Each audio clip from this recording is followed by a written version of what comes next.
Picture this. The year is 59 in the year of our Lord. You are standing in a villa on the Palatine Hill in Rome, the most expensive neighborhood in the ancient world. Your name is Claudia. You are 12 years old. Tonight is your wedding night.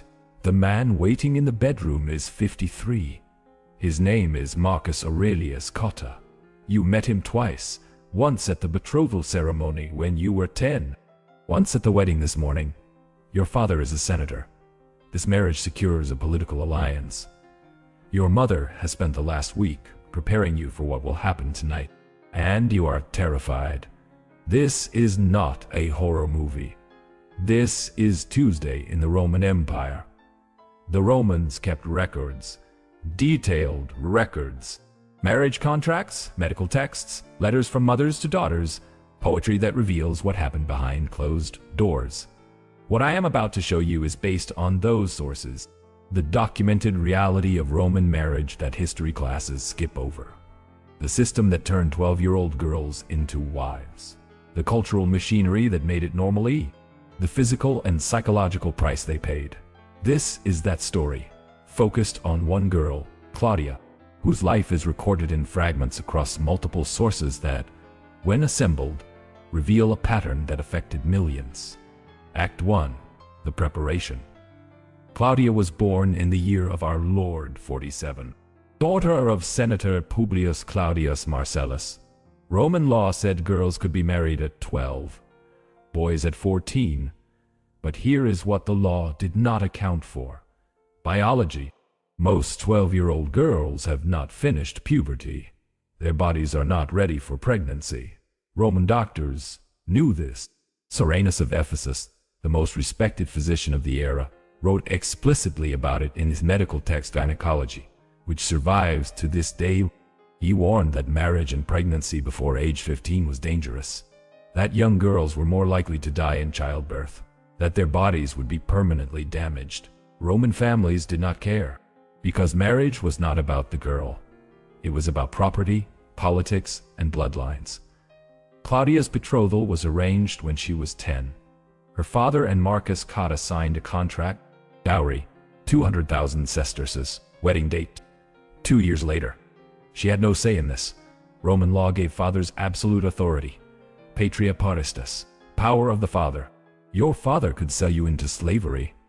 He could kill you legally if you dishonored the family. And he could marry you to anyone he chose. Claudia spent those 2 years being prepared.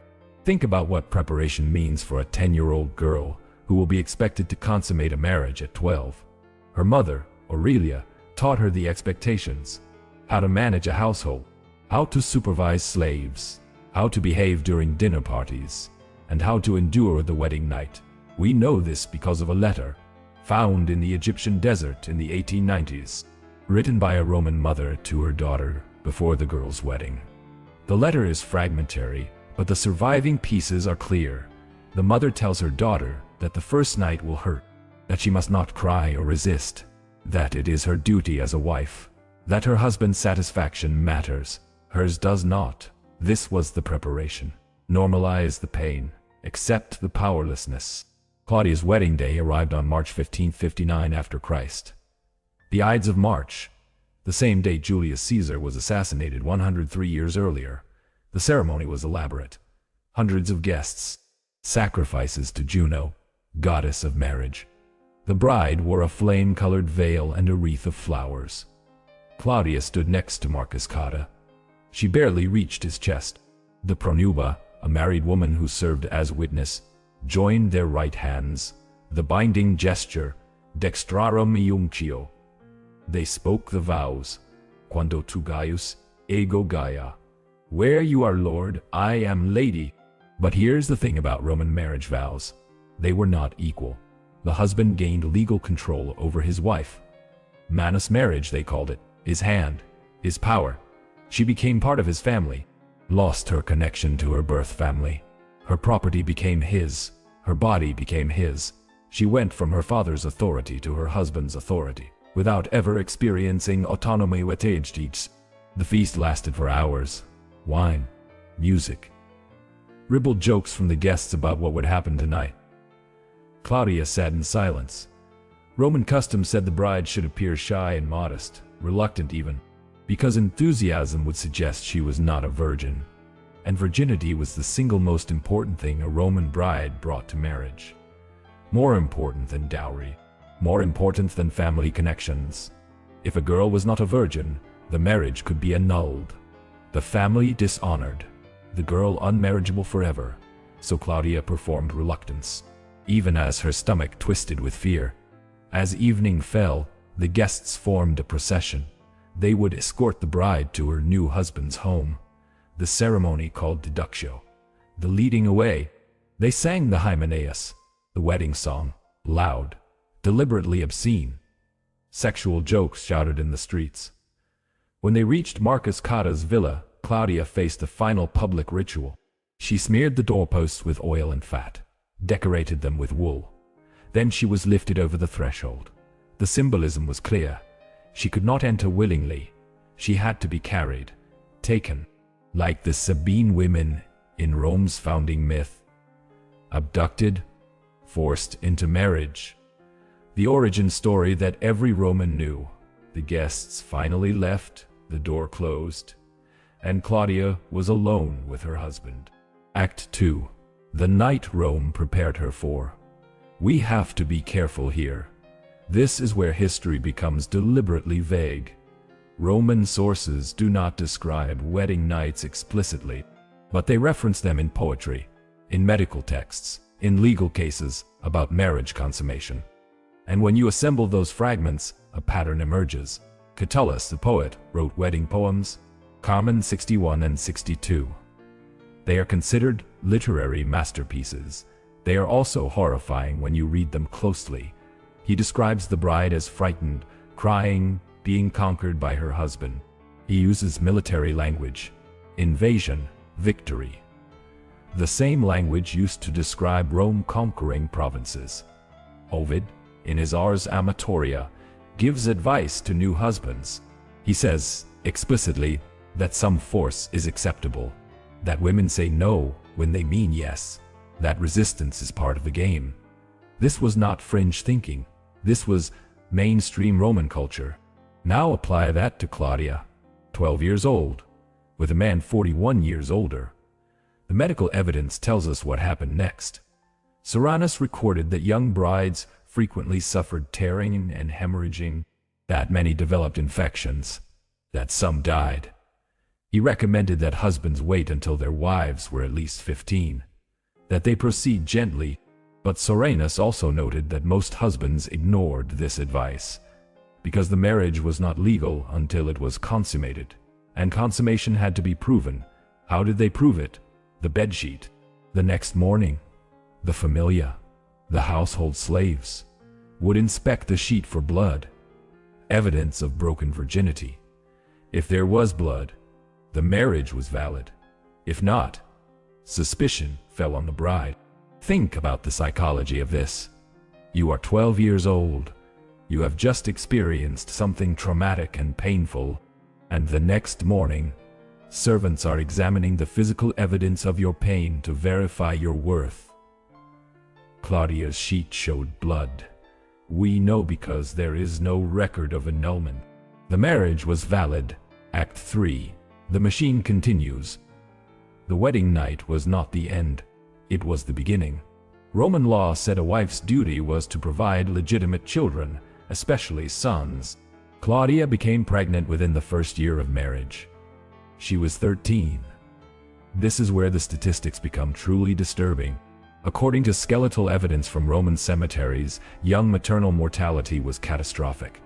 Girls who gave birth between ages 12 and 15 had a 20 to 30% chance of dying in childbirth. For comparison, adult women faced about 10% mortality. The difference was physical. A 13-year-old's pelvis is not fully developed. Obstructed labor was common. And when labor became obstructed, both mother and baby usually died. Roman doctors had no effective intervention. No cesarean sections for living mothers, no forceps, no anesthesia. If the baby got stuck, the mother would labor for days until she died of exhaustion or infection. Claudia survived her first pregnancy, barely. She gave birth in February 16 in the year of our Lord, a daughter, named Claudia Minor, following Roman naming conventions. The birth took 3 days. We know this because her husband Marcus Cotta mentioned it in a letter to a colleague, casually as context for why he had missed a Senate meeting. "My wife's labor was prolonged," he wrote. "But she and the child survived. No mention of her age, no concern about the trauma, just a logistical explanation." Claudia was expected to recover quickly. Within weeks, she was managing the household again. Within months, she was pregnant again. This was the pattern for Roman wives. Pregnancy after pregnancy. No concept of spacing births. No effective contraception. If you survived childbirth, you got pregnant again. Claudia had 6 pregnancies between ages 13 and 20 years. We know this from family records that survive in fragmentary inscriptions. 4 children survived infancy. 2 died. 1 was stillborn. 1 lived for 6 days. By age 20, Claudia looked 40. This is not speculation. We have her funeral inscription. She died at 23 years old. The inscription describes her as a devoted wife and mother who fulfilled her duty to her family. It does not mention that she was married at 12, pregnant at 13, and dead before 25. It does not mention that she spent her entire adult life pregnant or recovering from pregnancy. It does not mention that her body was destroyed by a system that valued her only for her ability to produce legitimate heirs. Here is what makes this especially sinister. This was not an outlier. This was normal. Skeletal studies of Roman-era cemeteries show that women's remains display evidence of multiple pregnancies starting at extremely young ages. Pelvic scarring, bone density loss, final deformations from repeated pregnancy. The epitaphs tell the same story. Married at 11, died at 17, mother of 3, faithful wife, taken too soon at 19. The Romans built monuments to these girls, praised their devotion, called them models of virtue, and worked them to death by 25. Act 4. The system behind the suffering. Why did Rome do this? The answer is strategic, cold, calculated. Rome needed bodies, soldiers, citizens, workers. High infant mortality meant you needed many pregnancies to produce surviving adults. The only way to maximize pregnancies was to start early. Roman law incentivized this. The Lex Papia Poppaea, passed in the year of our Lord 9, gave legal benefits to women who had 3 or more children. Property rights, freedom from male guardianship, tax exemptions. The message was clear. Your value is measured in children. But there is another layer. Political. Marriages like Claudia's were not about love or even reproduction primarily. They were about alliance. Senators married their 12-year-old daughters to older senators to secure votes, consolidate power, and merge fortunes. The girls were political currency, traded, purchased with dowries. And once the marriage was consummated, it was nearly impossible to dissolve. Divorce existed in Rome, but it required the husband's consent in most cases. A wife could not simply leave. She was trapped, legally, economically, socially. If she ran away, she could be forcibly returned. If she committed adultery, she could be killed legally by her husband or father. But if her husband committed adultery, which was common and socially accepted, she had no recourse. The system was designed to extract maximum reproductive output while granting zero autonomy. Think about what this created psychologically.